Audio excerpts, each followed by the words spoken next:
Hai teman-teman, bayangkan dunia gelap tanpa cahaya wahyu. Maka penuh berhala, manusia menyembah batu dan kayu.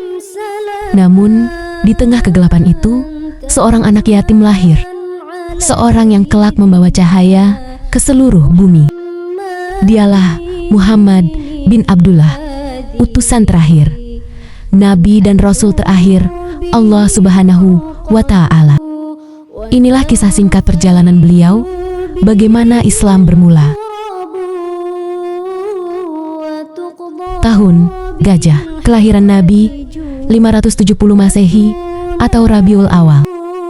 Tahun kelahiran beliau dikenal sebagai Amul Fil, tahun gajah, karena pasukan Abraha yang hendak menghancurkan Ka'bah dihancurkan Allah dengan burung ababil.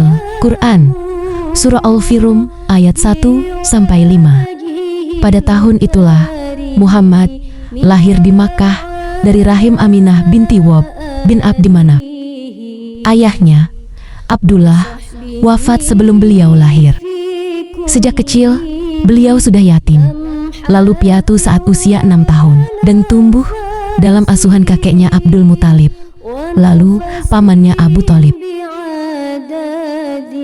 Masa muda dan julukan Alamin 582 hingga 595 Masehi. Muhammad SAW tumbuh sebagai pemuda yang berbeda dari kebanyakan Quraisy.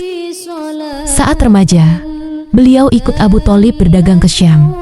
Para pedagang kagum akan kejujurannya, hingga masyarakat Makkah menjulukinya Al-Amin, yang terpercaya.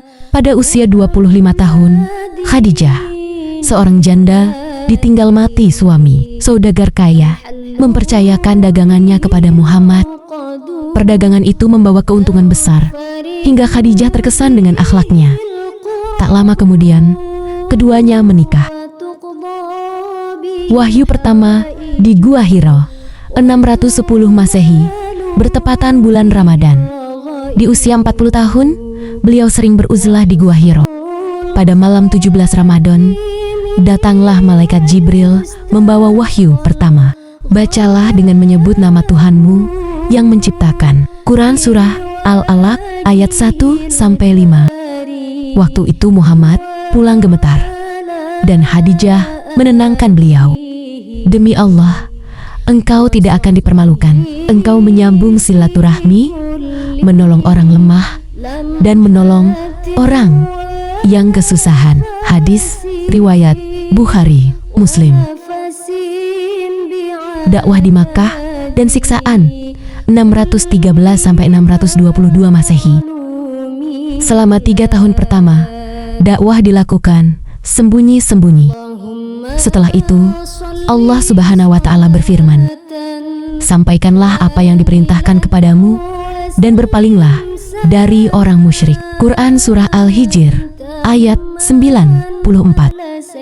Sejak saat itu, kaum Quraisy menentang keras. Bilal bin Rabah disiksa dengan batu besar, namun hanya mengucap Ahad, Ahad. Sumayyah radhiyallahu anha gugur sebagai syahidah pertama. Pada tahun 619 Masehi, wafat Abu Thalib dan Khadijah radhiyallahu anha. Tahun itu disebut Amul Huzun, tahun kesedihan. Melakukan hijrah ke Madinah 622 Masehi. Orang Quraisy berencana membunuh Nabi, namun Allah melindunginya. Mereka membuat tipu daya, dan Allah Subhanahu wa Ta'ala menggagalkan tipu daya itu. Al-Quran Surah Al-Anfal ayat 30. Nabi keluar malam itu, berhijrah bersama Abu Bakar radhiyallahu anhu.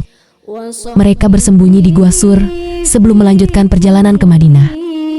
Sesampainya di Madinah, beliau disambut dengan lantunan Tola al-Badru alaina, telah datang pada kami cahaya rembulan.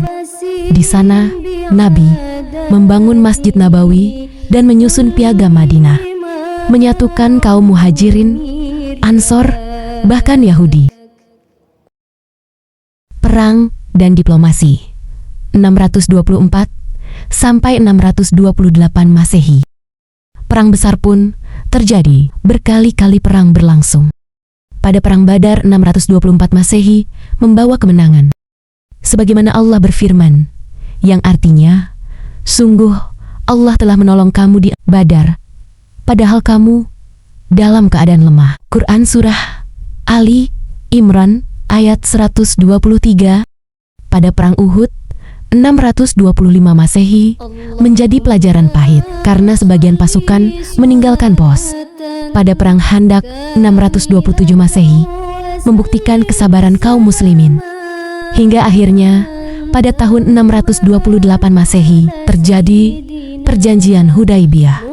Perjanjian damai yang justru membuka jalan dakwah lebih luas. Fatu Makkah dan wafat Nabi 630 sampai 632 Masehi. Tahun 630 Masehi, Nabi kembali ke Makkah dengan 10.000 pasukan. Tanpa pertumpahan darah, beliau memaafkan kaum Quraisy dan menghancurkan berhala di Ka'bah. 2 tahun kemudian, pada Haji Wada, Nabi bersabda, "Hari ini telah kusempurnakan untukmu agamamu, dan telah kucukupkan nikmatku bagimu, dan telah kuridhoi Islam sebagai agamamu." Quran Surah Al-Maidah ayat 3.